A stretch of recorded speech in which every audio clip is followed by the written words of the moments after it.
Welcome to the Future of Ground Transportation podcast, where we discuss the exciting innovations that lie ahead for organizational ground transportation. Each episode, we cover topics tailored to those resolving transportation-related challenges and provide tips, tools, and trends that will inspire you to stay ahead of the curve. And now, here's your host, Daniel Perez. Welcome to the Future of Ground Transportation. Today, we have a legend in the ground transportation sector, Mr. Robert Alexander, CEO of RMA Worldwide Chauffeur Services. Robert, welcome to the show. How are you doing tonight? Thank you, Daniel. Thank you very much. It's nice to be welcome, and it's nice to be here. I appreciate you including me in your podcast. It's an honor as well. It is an honor, especially with someone like you that with much respect. You're an honor, and you're a veteran, and with so much wisdom and knowledge in this industry. So I'm looking forward to this interview. So with that being said, Robert, tell us a little bit about how you guys started in the transportation sector, for how long you've been doing it. I know you've been the CEO for the last 35 years, but how did you get started? Okay, well, I'll give you my Reader's Digest version, so to speak.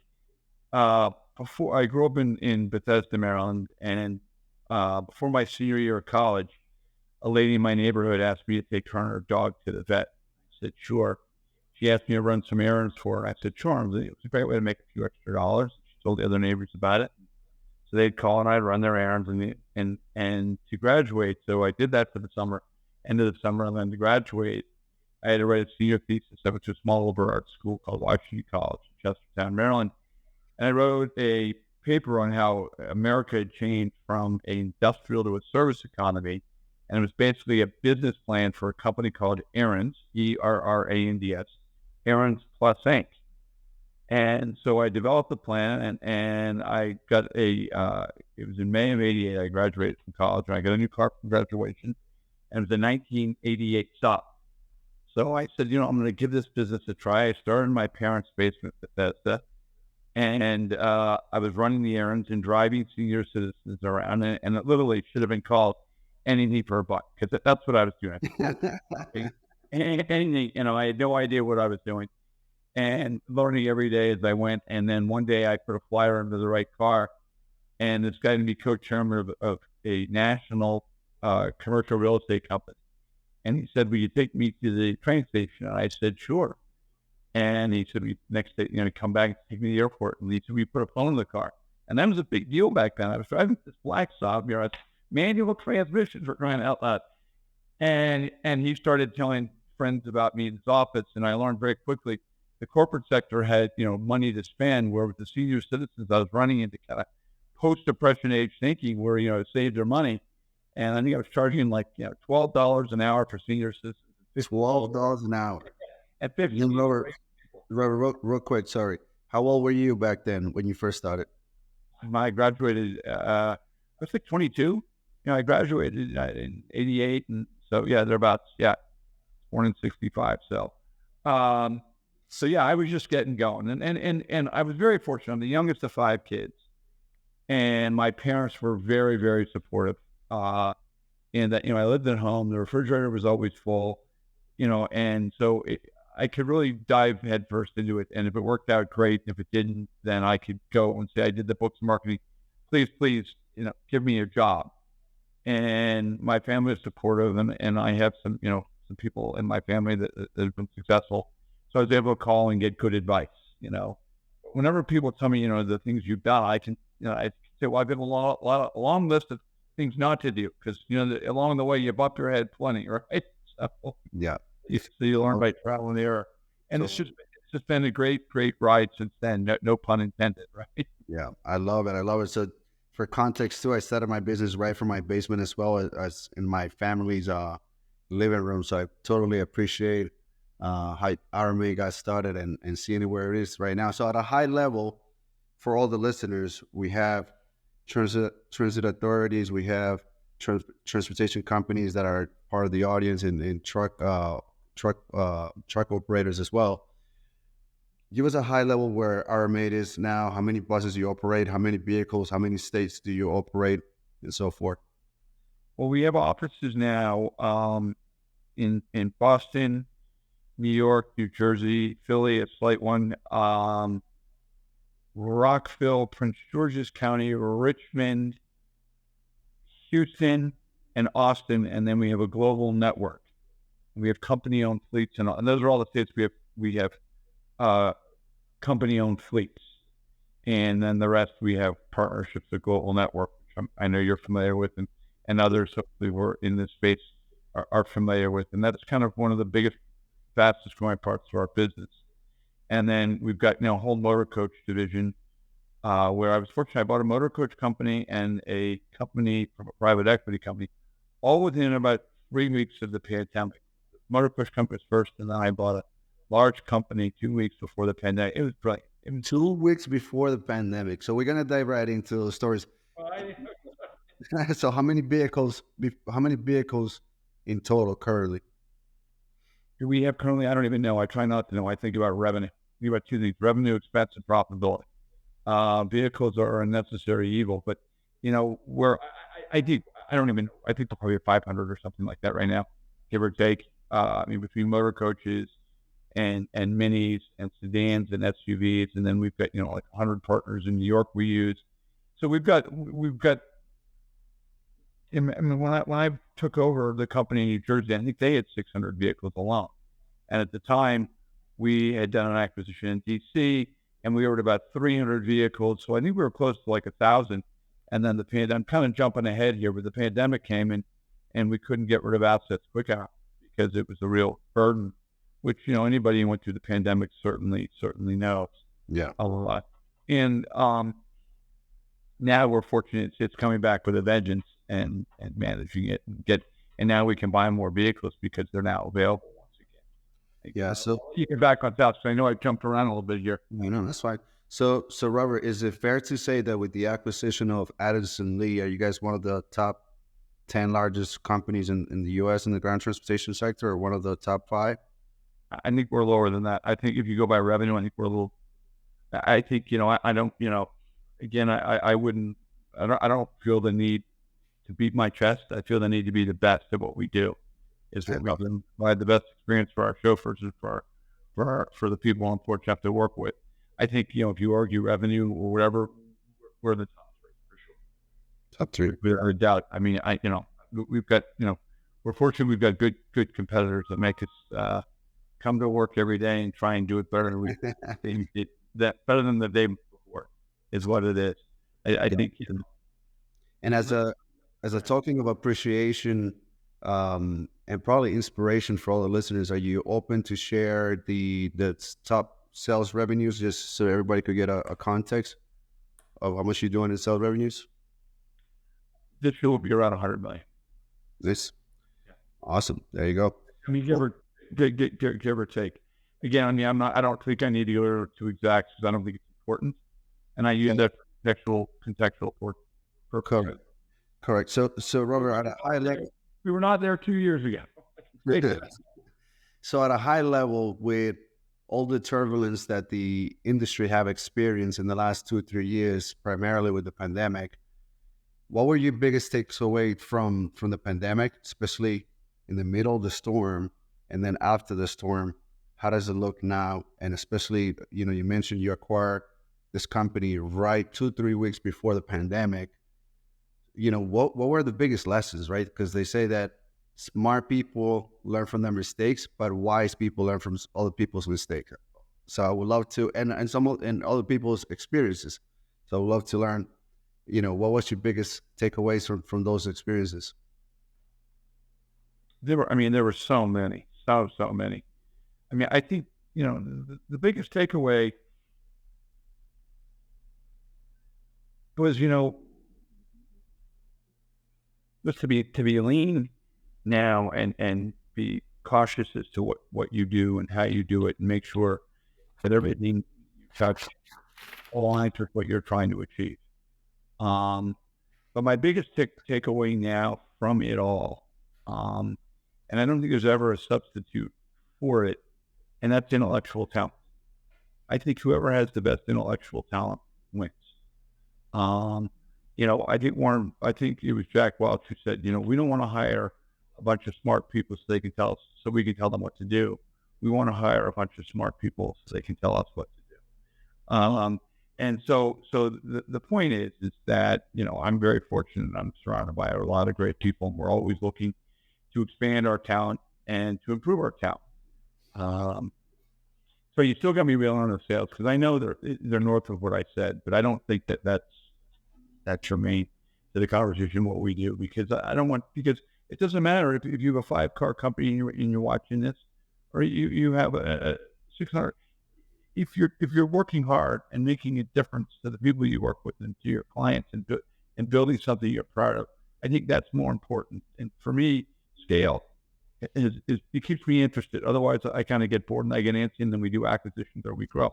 That's what's interesting to me. But it doesn't necessarily mean that it should be interesting to everybody. Some people don't like managing too many other people. Some people don't like giving up control. And I think it's finding your own personal sweet spot and gravitating towards that. Because, we'll see. I'm going to get the raps on more money, more problems, right? So, Well, yeah, totally. And yeah, thank you, Robert. And then at the same time, when you mentioned talent, what would you say were the 3 most important components of either keeping them, motivate them, engage, and focus during the pandemic and post-pandemic? Like, what was your biggest lessons with talent? I know, for example, for me personally, we had a furlough of about 100 drivers. So right now we have about 240 drivers in total, or 240 employees. And we had a furlough at 100. And honestly, like, what I learned is that I should have done it earlier. And I waited, right? Because as a CEO, I always say this, I always got to make a difference between emotional decisions and rational decisions. And during the pandemic, it was a ton of rational decisions versus my emotions, right? It was also very remarkable to see how the resilience of the people that really care about the company, and how many were willing to help even if they didn't get paid during the pandemic, versus others that they'll tell you right away, I'm done and I'm walking away. So like, what were your biggest lessons with the talent and going through those crises, and as you fast forward now, like, what were those lessons? I think the lessons were, who's going to hand you an umbrella when it's raining, or are they only going to do it or gives you only when the sun is shining, right? And so it's getting those people who are willing to go the extra effort, put the extra time, energy in, and you find out where people's true mettle is and their loyalty, and they're willing to adapt. I mean, to us, the pandemic was a very, very busy time, and we worked really hard to make sure that when we came out of it, we were prepared. That was our total and focus. And I think the key to it all was keeping people in the loop and letting them realize that we're here for them, and this is far bigger than us. And you were talking about making tough decisions where nobody knew. The toughest decision was nobody knew when the pandemic was going to end, right? So, we had this huge call center and all these people in our New Jersey office. And month 1 complicated. It's going to be over next week. It's going to be over the week after that. And so you kind of keep people, because you were afraid that if you let everybody go and then the phones start ringing, what are you going to do? And then it was about 3 months into it where you kind of said, okay, well, this isn't sustainable. We need to, to do that. And there was kind of that lesson. I don't know if you were in the business, but back kind of that lesson in 9/11, where the ones who came out of the best were the ones who I thought slashed and burned their company the quickest. I held on there and burned through a lot of money keeping people. I'm glad I did, because they became very loyal. They were with me for a very long time. However, it caused tough days. Now here, it was kind of a different equation, because first of all, I was new to a lot of big chunk of the workforce, didn't know who I was, and we're already nervous because here's this new order coming in and got to change things around. And what's his plan? Is he can consolidate? And then you throw on top of that the pandemic. So those are some rough days where we definitely had the downsides. We did it, in phases, and it was trying to make sure we did the right people at the right time. But then eventually it was like, this is where we are, and those are really not fun days. And the people we kept we basically said, now we need you to show us Yeah, what you do. totally. And Robert, in 35 years, what would you say has been your biggest nuggets of being a leader and sort of attracting talent, A players, right? As we might know, for me personally nowadays, it's all about hiring A players and retaining A players, right? And sometimes it could be that we don't have the right infrastructure for those A players, or we're not attracting the right A players. So, at a high level, what has been the best tips that you could share with the audience about recruiting or retaining talent? I'm going to make it even simpler, really, really simple. I'm going to ask you a question. I'm going to spin it around you. How often is your gut wrong?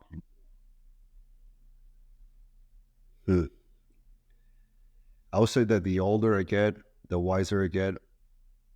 It helps me improves the accuracy, right? Because now I would say, not on a arrogant way. The more that I work on myself, on all this business acumen and skills, it helps me diminish the probability of that decision going wrong with talent. So I go based on my knowledge, sort of the metrics that I have in place to conduct the interviews and to make sure that we have that A player identified. Does it happen that I make the wrong choices? Yeah, and sometimes it could be the right person, but it's not a culture fit too. But to your point, how often? I would say not that often. Said and done. You've done this a long time. You've been successful, and you meet people, and you pretty much can get a read pretty quick as to. I mean, let's just say it's a chauffeur. I mean, I'll just use a very basic example. You're assuming if you're talking, they've got a clean driving record and they know how to drive a car. You need to teach them how to open doors or how to get around the city or whatever it might be. But as far as being a person, somebody you want to spend time with in a car, I bet your gut can tell you pretty quickly whether or not this is somebody I want to be part of my team. Will they fit in with my team? And we all get those vibes. And then the more I look at it, I say, those vibes are usually correct in most situations when you're willing to listen to them. And that's the thing with talent, where we hired some people that work so great, and I realize, I think back now, I was unsure about them when I interviewed them, but we kind of moved them through because we needed the person or we thought they were. But if I listened to what I really thought instinctually, it wouldn't have happened. Now I can't say that I've gotten it 100% right, where I may have not hired somebody I should have hired, or vice versa. But I think it's looking for somebody who's the full package and will deliver what you want. But I think it's managing expectations on both sides. Yeah. It's saying, what's going to make you like the best at this job? What's going to make you awesome at this job?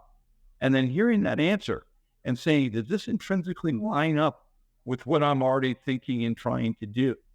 If not, I can't teach you to be nice.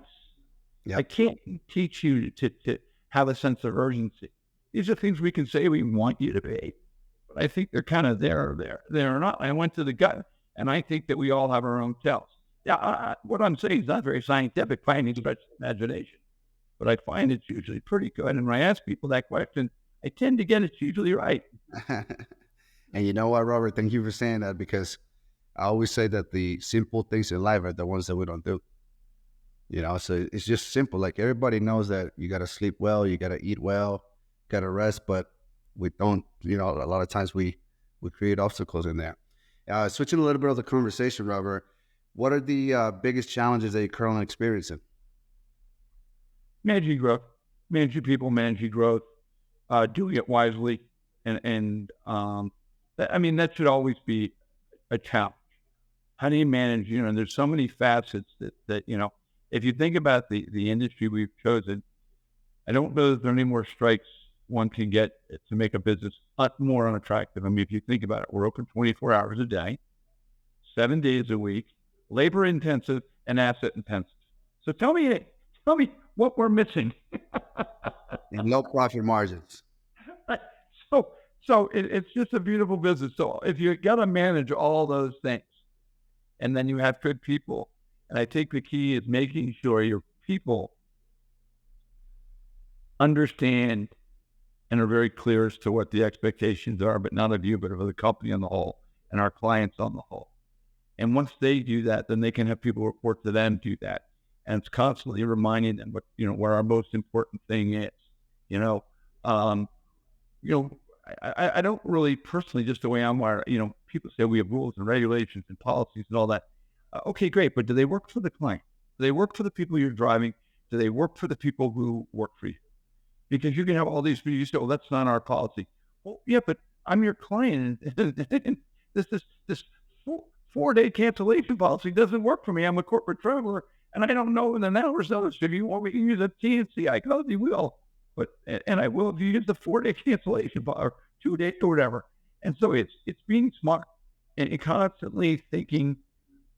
I'm fortunate because I'm traveling. I get the chance to think. I get time to think. And I think that's very, very important so that you can manage your company creatively, non-emotionally, and think about what, a simple rule. Is this good for the client or is it good for the client or is it good for the people we work with? I think it answers those questions. Then it's a pretty quick yes. That's well said, Robert. If I may ask, do you block time to think? I know that, I don't know if you, so I have a thing that I call thinking time that I got from Keith Cunningham. I'm not sure if you have listened or read his books. I block time to think, and it's freaking amazing. So I'm not sure if that's something similar that you do as well. I don't have to actually block set time. I just, it's like during the pandemic, when I was working from home, it was like, what's the point of going in the office? Because I was back-to-back Zooms all day, back-to-back. It was between the NLA, the work I do for the NLA, or my company was back-to-back. And then you come to the office, and I try not, I look at my calendar, I'm like, great, I only have 2 meetings scheduled for tomorrow. So that means in between there, I can be thinking about things, and I try to set my company up so that I don't have to make any day-to-day decisions. Like not operationally. No, thank you. That'd be a waste of my time. Totally. And empowering your people is how you get your time to think. So that's why I see a lot of smaller businesses. And Robert, what were you saying about, you mentioned labor shortages. How are you guys navigating these ropes, and what's working and what's not working? Obviously, there's a massive need for CDL chauffeurs in the market. Carbon, there's so many positions that are in a need to fulfill. Like, how are you guys navigating the situations? Well, it's a simple answer, but you can. I know your interviews are for multi-industry, but I think I'm going to tell you, I believe it's unique for industry. We've invested a lot of resources in our HR, where people don't do that. Everybody complains they don't have enough chauffeurs. And then if you say, do you have a recruiting person that's doing recruiting? Well, you don't hear that very often, that if somebody just does recruiting. And you have a systematized onboarding process. And you have benefits that you offer. Do you pay better than everybody else? Do you look out for people's well-being better than everybody else? And so I think it's these kind of things. Like you said earlier, it's retaining who you hire, assuming you hire right. And then it's making yourself an attractive place to work. And very well said. To do that. Thank you. Very well said. And moving forward into a little bit of innovation in future, what are your thoughts with flying vehicles, autonomous vehicles, electrical vehicles? Where do you see this industry in the next 5 years? Because my assumption is that 10 years is, so many things are going to change in 10 years. So if you were to say it in between the next 3 to 5 years, where do you see this industry in regards to all this different technologies coming into the market? I've seen so much change in the industry from the operators and the way people do business. That's like an internal looking thing, right? Externally, just different people have gotten into the business and how it's matured and changed and worked. And externally, I think we're going to be naive to say that autonomous cars are on the way. they have kinks to work out. I mean, there was, a fatality. I read a horrible accident that happened in San Francisco. I don't know if you read about it. There was a jaywalker went across the street, got hit by a car, and the autonomous car hit the person, and unfortunately dragged the person for like 20 feet. The autonomous car did, because it didn't know to stop. It stopped, and then there was so one of the autonomous car companies is no longer driving people in San Francisco. They've been put on froze. Waymo is the one who seems to be the well-funded Google company, and in Arizona now you can get an autonomous vehicle through Uber. And I think it would be neat and be interesting. And would I ride in one? Sure. Now, when you start getting, I think it will be a evolution to get to where it's fully impactful on our industry. And I think that, you're talking 5 to 10 years, just because there's certain things they need to figure out. And I think that, you think about our industry has morphed a bit, where it used to be, sedan, SUV, stretch, maybe in like a van of some sort or something. Then, the stretch has kind of gone away a little bit, and then it's minibuses, and people are getting the motor coaches. And so the sedan and SUV piece, where people are much more into doing sedan and SUV at a much higher rate and trying to be more high touch. So if you said to me that the autonomous vehicles will be transactional-based business, do I think that will continue to disrupt our industry? I think conceivably, yeah. And I think, everybody should have their one eye on it.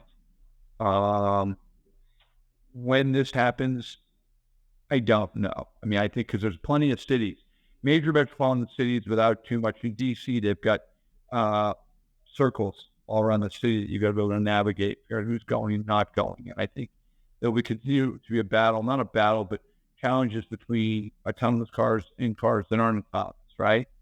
So and then you get further out. If you get dependent on them, you get further out, then you need more of them if you're going to depend on getting somewhere, and there's only so many.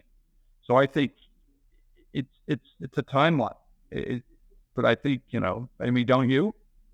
Oh, 100%. I mean, I have interviewed a couple of guests here that are private companies, private equity, and from venture capital, and the CEOs are telling me anywhere from 5 to 10 years, and no one has to have the crystal ball. Some might say 3 years, the other ones say 10 years. It's just so hard to really dial in what's going to happen, right?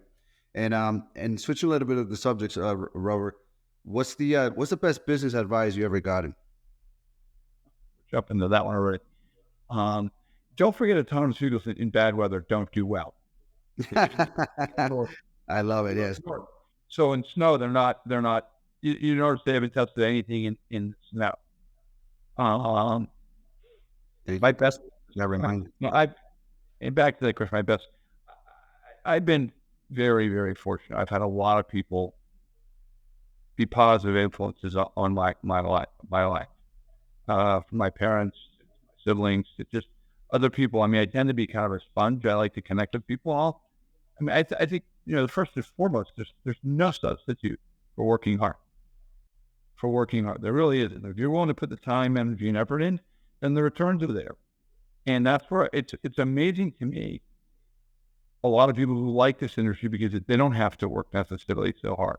The ones who really like this guy aren't. And I mean, I'm still at my house at 7 o'clock and then I could have done this from home. I think, and the cliche is work hard, work smart. And it's both. Because I tell my kids, I said, hey, if you work hard, that's one thing.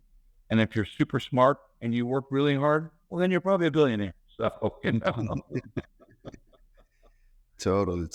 There'll be plenty of people who are smarter than you, or smarter than me, I should say. But I'm not going to let anybody outwork me. That's not happening. Not happening.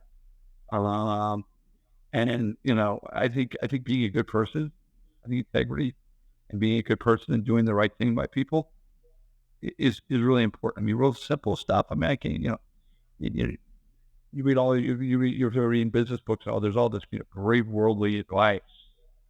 But isn't that what it comes down to? I mean, that's why Kobe Bryant, Michael Jordan got to the stadium 3 hours before every game to warm up.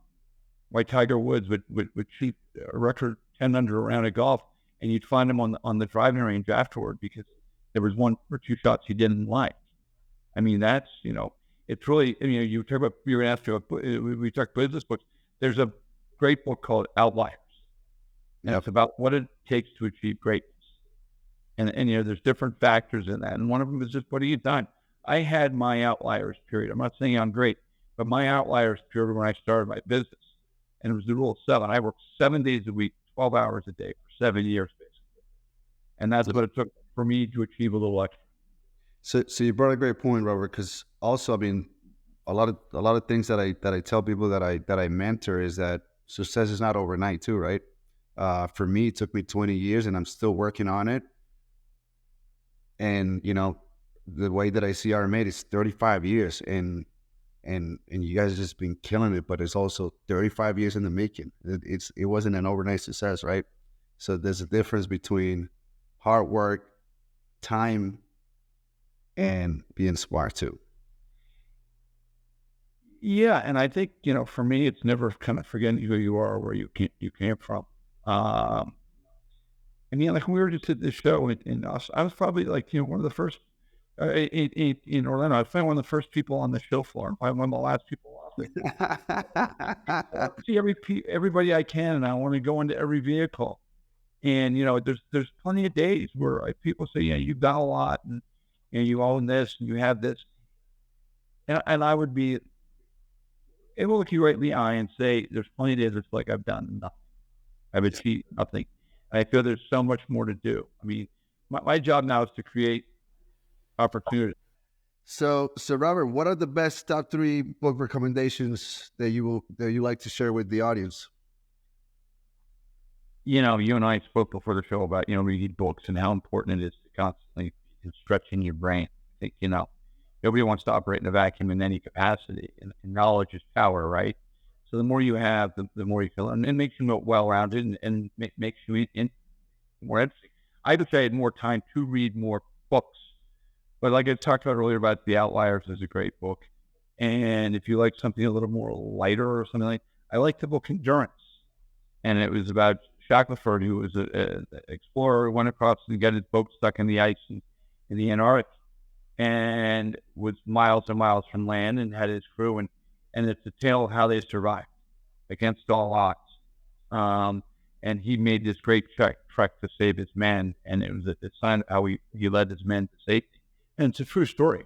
And I prefer nonfiction books. It was a true story, and it's just a fascinating read. And actually, some sort of extreme sportist or something tried to recreate Shackelford's final, walk to safety, and the guy died. That's how grueling it was. So it's an interesting book.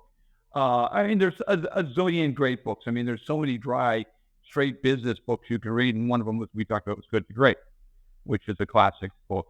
And I think anything on service, and anything that any of the great minds, and it's interesting. You can almost see what's going on in the world by the books that are written in the 80s. It was